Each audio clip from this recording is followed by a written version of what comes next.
Hello students, આજે આપણે બીજું એક પ્લેકેટ શીખવાના છે ઝીપર પ્લેકેટમાં, જેનું નામ છે ફ્લાય ફ્રન્ટ.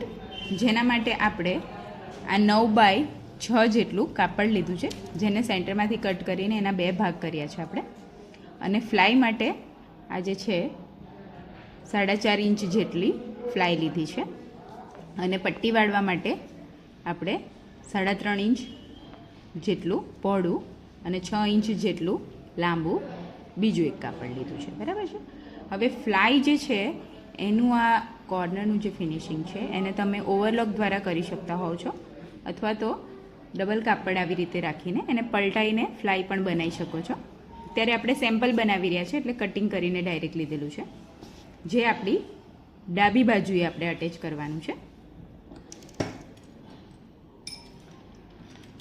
આપણે હવે સ્ટિચિંગ એની સ્ટાર્ટ કરીશું. ડાબી બાજુએ આ રીતે અટેચ કરવાનું છે.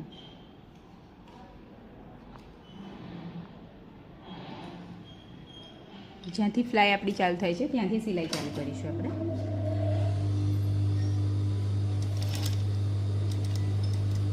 લોક કરીશું.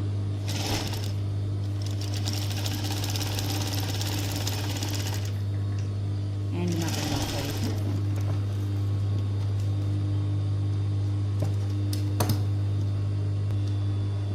આ રીતે એને હવે આપણે અંદર પલટાઈ લઈશું. આ રીતે હવે આપણે બીજી બાજુની જે છે આ જે છે ઝીપર, એમાં પહેલાં એટેચ કરીશું આપણે. ઝીપર આપણી મોટી છે, પણ ફ્લાયમાં જે છે બહુ મોટી ઝીપર યુઝ નથી થતી, એટલે આપણે એને એ પ્રમાણે લઈ લઈશું. એટલી આપણે કટ કરી લઈશું. એમ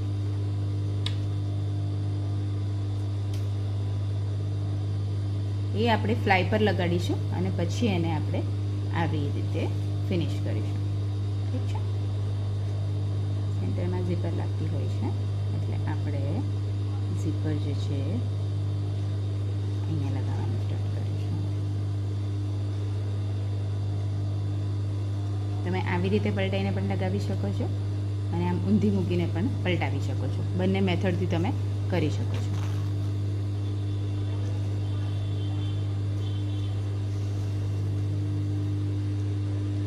અત્યારે આપણે કટિંગ નથી કરી, એટલે એનું રનર ઉપર લઈને જેટલું આપણી ઝીપર જોઈએ છે, જ્યાંથી સ્ટાર્ટ કરવાની છે ત્યાં સીધું લઈને આપણે સિલાઈ કરી લઈશું. ઝીપર જે છે આ માર્કિંગ લાઈન પર આવે સેન્ટરમાં, એ રીતે આપણે લઈશું અને સિલાઈ કરીશું.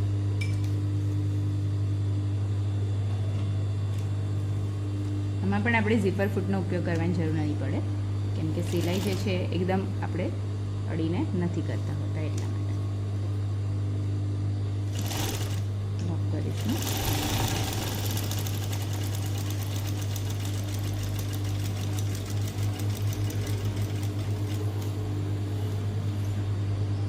લોક કરીશું.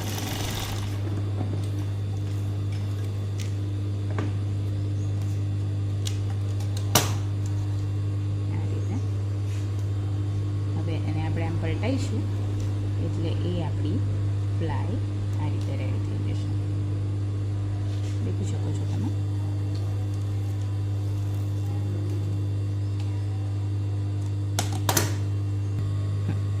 આ રીતે આપણી ફ્લાય બની જશે, જોઈ શકો છો તમે. હવે આ બાજુની જ્યાં બીજી બાજુની પટ્ટી છે એ આપણે આવી રીતે નીચે રાખીને પહેલાં એટેચ કરી દઈશું. આ રીતે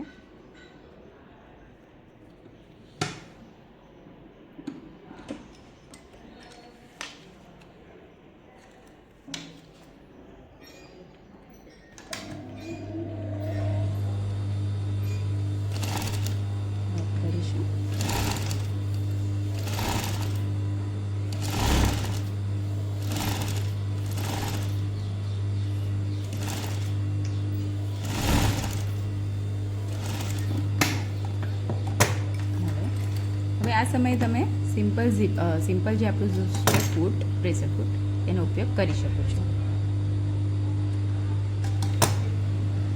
હવે આપણે જે બીજો ભાગ છે લગાવવાનો છે, એને લગાવીશું. આ રીતે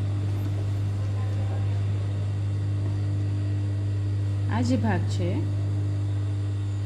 એને આપણે જે આપણે સિલાઈ કરી છે નીચે એના પર જ એક્ઝેક્ટ કરીશું. જો તો આપણને એ ના થાય કે ક્યાં આવી રહી છે તો આપણે એનું માર્કિંગ લઈ લઈશું આ રીતે. ઠીક છે, ઉપર નીચે બંને જગ્યાએ એને સિલાઈ કરીશું.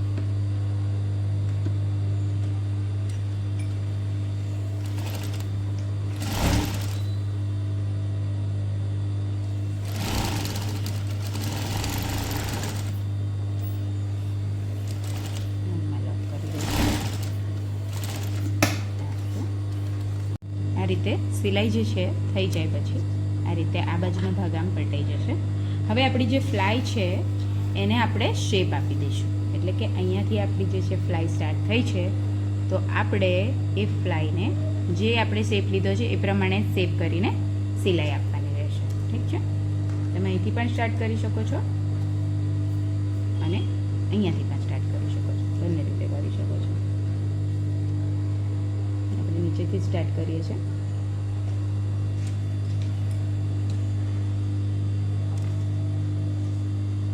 નીચે આવી રીતે જોઈ લેવાનું છે કે આપણી ઝીપર જે છે એ કમ્પ્લીટ ફિનિશ થાય છે કે નહીં. ઠીક છે,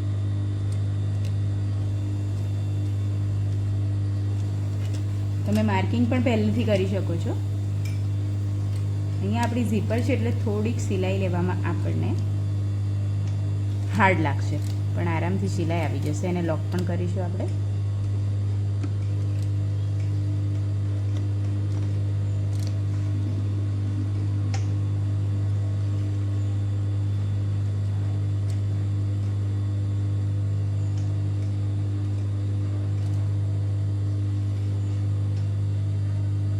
હવે શેપમાં આ રીતે સિલાઈ લઈ લઈશું.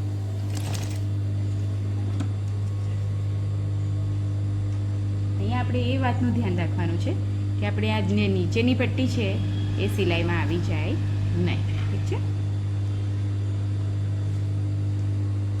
એટલે એને પહેલાં સાઈડ પર ખસેડી દઈશું.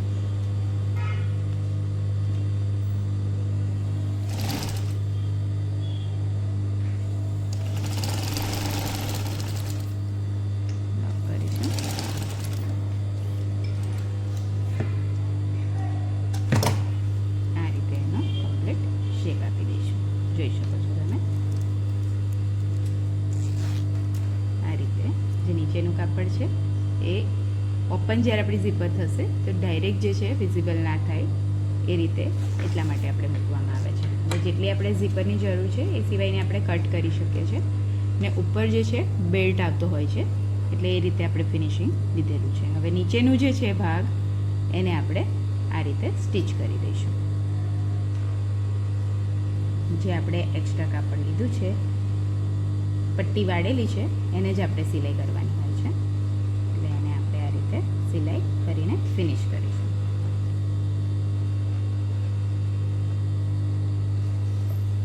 જે સ્ટાર્ટ થશે જ્યાં આપણી ફ્રન્ટ પૂરી થાય છે ફ્લાય ત્યાંથી જ આપણે સ્ટાર્ટ કરવાનું છે.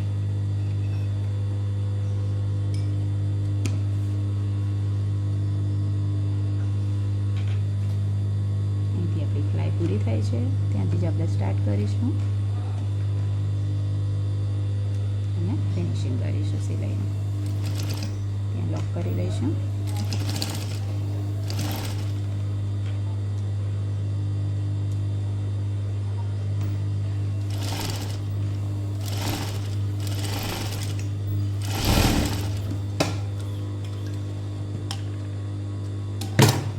આ રીતે આપણું જે છે ફ્લાય ફ્રન્ટ ઝીપર રેડી થઈ જાય છે. ઠીક છે, એક્સ્ટ્રાને આપણે કાપી કાઢીશું પણ જ્યારે આપણે બેલ્ટ લગાવવાનું સ્ટાર્ટ કરીએ ત્યારે જ એને કટ કરવાનું જેથી એ ઝીપર બહાર નીકળી જાય નહીં. એના માટે આપણું આ ફ્લાય ફ્રન્ટ જે છે ઝીપર રેડી થઈ ગયું છે જે તમે જોઈ શકો છો.